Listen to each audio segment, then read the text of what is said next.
کہ آج آپ دیکھیں محمد علی مرزا انجینئر آدھی باتیں سچ کیا جاتا ہے پھر اینڈ میں اٹک جاتا ہے. کیوں؟ اس کا سورس اہل بیت نہیں ہے کہ معاویہ نے کیا کیا وہ بتاتا ہے لوگوں کو. یہ حدیث رسول ہے، علی کو مولا کہا، آپ بھی مولا بولیں کوئی مسئلہ نہیں. آکے آکے آکے پھر ایک جگہ پہ اٹک جاتا ہے. کیوں؟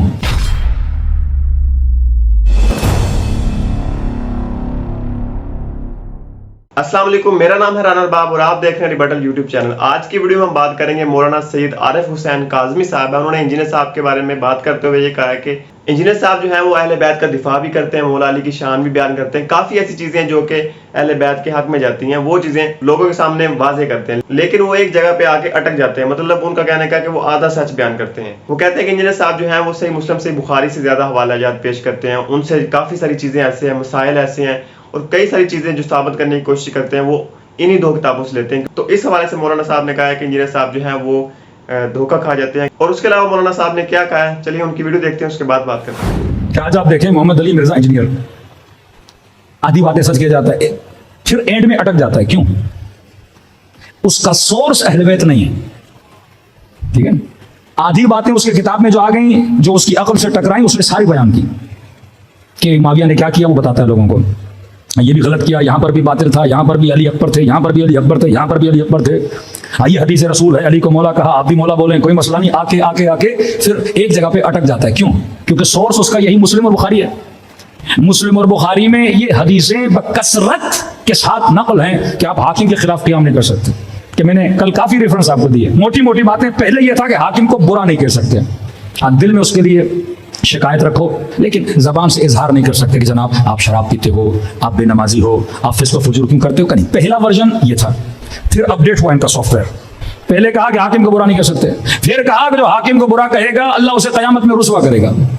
جو حاکم کو برا کہے گا وہ جہنم میں بنے گا. جو حاکم کو برا کہے گا وہ اپنے چہرے کے ساتھ جا کے جہنم میں جا کے گرے گا. کہ اگر حاکم کے وجود کے اندر شیطان بھی چلا جائے، اگر وہ آپ کے دین کو بھی تباہ کر دے، آپ کو حق نہیں حاکم کے خلاف بولے، کیونکہ قرآن کی آیت ہے اطیعوا اللہ واطیعوا الرسول واولی الامر منکم. اللہ کی اطاعت کرو، رسول کی اطاعت کرو. تیسری اطاعت کس کی ہے؟ اولی الامر کی اطاعت ہے. اولی الامر جس نے حکومت کی. الملک لمن غلب، ملک اس کا ہے جو اس پہ غالب آ گیا. اب چاہے غالب یزید آئے یہ اس کا ملک ہے، غالب امیر شام آئے یہ اس کا ملک ہے. میں نے کہا نا اہل سنت میں کوئی میکنزم نہیں تھا خلافت کا.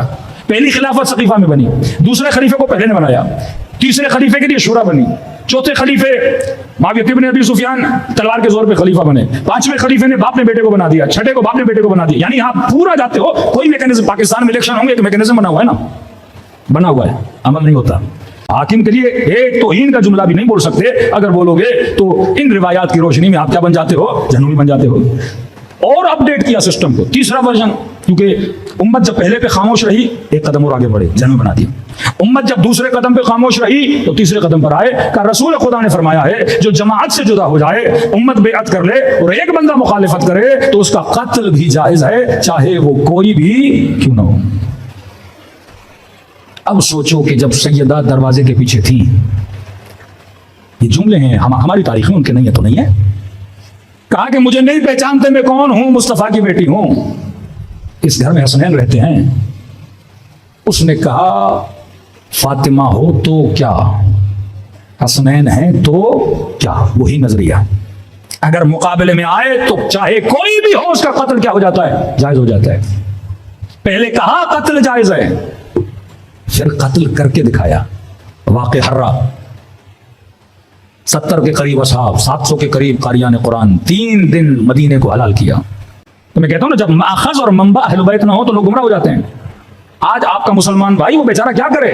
وہ کتاب اٹھاتا ہے ایک طرف قال رسول اللہ، جس نے حاکم کے خلاف قیام کیا، حاکم چاہے حبشی ہو، حاکم چاہے فاسق ہو، حاکم چاہے شرابی ہو، اس کے خلاف قیام نہیں کرنا، جماعت امت سے الگ نہیں ہونا، رفضہ تم رافضی بن جاؤ گے، اس کا قتل جائز ہے. اب ایک مرتبہ دیکھتا ہے کہ نبی کا نواسہ قیام کر رہا ہے تو کہتے دیکھو احترام اپنی جگہ پر. لیکن یہاں پہ حسین نے جماعت سے اختلاف کر کے الگ ہوئے اور نبی کا فرمان یہ تھا لہٰذا امت میں فتنہ ہو گیا، فتنہ بلا قتل ہو گیا. حسین کو نہیں آنا چاہیے تھا. یہ نہیں کہتے کہ یزید نے جو کیا غلط تھا، کہتے نہیں، یزید حسین ابن علی نیاز باللہ غلط کیا قیام کر کے، یزید کو احتراماً کچھ نہیں کرنا چاہیے تھا، اس کے فعل کو برا نہیں کہتے. اب آپ کو قیام امام حسین کی سمجھ آئے گی کہ امام حسین کا قیام 2 جملے کہتے ہیں کہ اپنے جد کے دین کو زندہ کرنے کے لیے نکلا ہوں. دوسرا فرمایا جو بدعتیں امت میں آ گئی حسین ان بدعتوں کو ختم کرنے کے لیے باہر آیا ہے. دین کی شکل اتنی بگڑ گئی کہ لوگوں کو پتہ ہی نہیں کہ دین رسول کیا ہے، کہ 100 سال تک حدیث سنانا منع، لیکن شام میں حدیث سنانے کی آزادی۔ جب لوگ نہیں سنیں گے قال قال رسول اللہ، جب لوگ نہیں سنیں گے کہ رسول خدا نے کیا کہا، اور صرف حکومت پرنٹ کرتی رہے گی کتابوں کو اپنے مفادات میں کہ رسول نے یہ کہا، تو امت کا تو قصور نہیں ہے، امت گمراہ ہو جائے گی۔ اب اس امت میں قیام کیا امام حسین نے، میں نے کہا یہ قیام حسین ابن علی امت کو ایک الگ لائن دے رہا ہے۔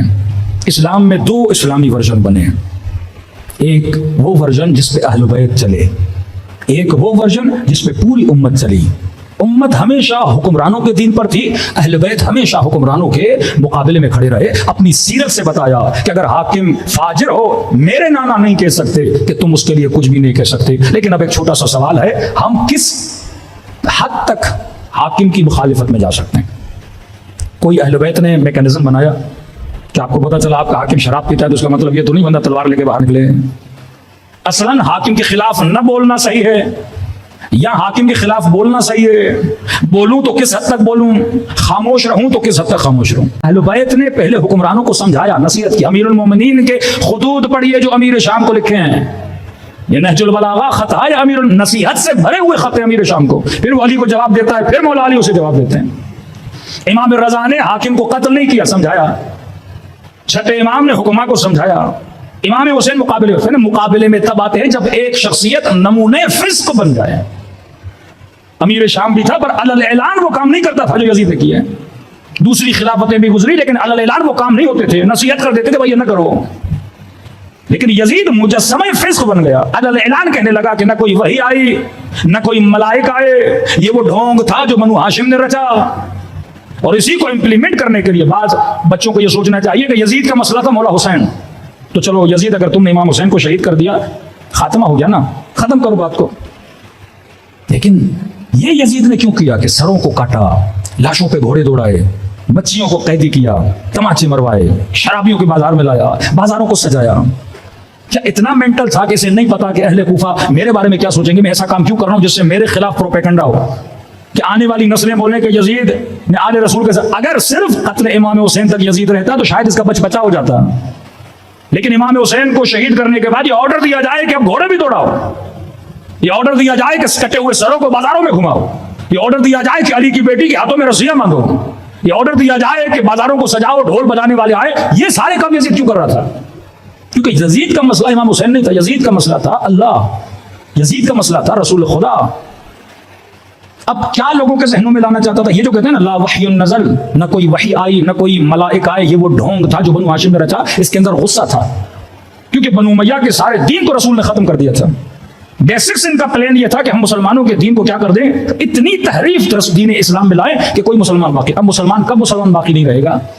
جب کوفے والے شام والے کلمہ پڑھتے تھے اللہ کا اور گواہی دیتے تھے محمد کی نبوت کی، لا الہ الا اللہ، کوئی اللہ نہیں، محمد رسول اللہ، محمد اللہ کا رسول ہے۔ اب جب بازار میں کٹے ہوئے سر آئے نا، لوگ دیکھتے تھے یہ کس کا سر ہے؟ یہ جس محمد کا کلمہ پڑھتے ہیں اس کے بیٹے کا سر ہے۔ اب ذہن میں آٹومیٹکلی سوال آئے گا نا آپ کے کہ ارے اگر کوئی خدا ہوتا، اگر کوئی نبی ہوتا تو وہ خدا اپنے نبی کے نواسے کو بچاتا۔ اتنا بڑا ظلم ہوا کربلا میں، خدا کچھ نہ بولا۔ اگر وہ نبی تھا تو اپنے نواسے کو، یہ کیسا دین ہے کہ جو اپنے نواسے کو بچا نہیں پا رہا؟ یہ کیسا دین ہے اسی نبی کی نواسیوں کے ہاتھوں میں رسیاں لیکن بچا نہیں پا رہا اپنی نواسیوں کو؟ کہ لا وحی النزل، کوئی وحی نہیں، ڈھونگ تھا سارا۔ اگر خدا ہوتا تو بچاتا نا حسین کو۔ اور امام حسین نے ان ساری احادیث کو جو رسول خدا کی طرف نسبت تھی کہ حاکم کے خلاف قیام نہیں کر سکتے، اپنے قیام سے ان کو کیا کر دیا؟ رد کر دیا۔ جی تو آپ لوگوں نے ویڈیو دیکھی، اس میں آپ خود اندازہ لگا سکتے ہیں کہ مولانا صاحب کیا کہنا چاہ رہے ہیں۔ ان کا کہنے کا مطلب ہے کہ اگر کوئی حاکم وقت کے خلاف قیام کرتا ہے تو وہ چیزیں جو ہیں صحیح مسلم صحیح بخاری میں اگر چیزیں ان سے لی جائیں تو ان میں چیزیں یہ لکھی ہوئی ہیں کہ حاکم وقت کے خلاف جو خروج کرنا یا ان کے خلاف قیام کرنا وہ صحیح نہیں ہے۔ کئی ساری چیزیں اس طرح انہوں نے بیان کی ہیں کہ یہ لکھی ہوئی ہیں، اور اس طرح کافی سارے انجینئر صاحب پر انہوں نے سوالات اٹھائے ہیں۔ تو آپ اپنی رائے کا اظہار ضرور کمنٹ باکس میں دیں کہ کیا وہ صحیح بات کر رہے ہیں یا نہیں۔ انشاءاللہ ملتے ہیں نیکسٹ ویڈیو میں۔ اللہ حافظ۔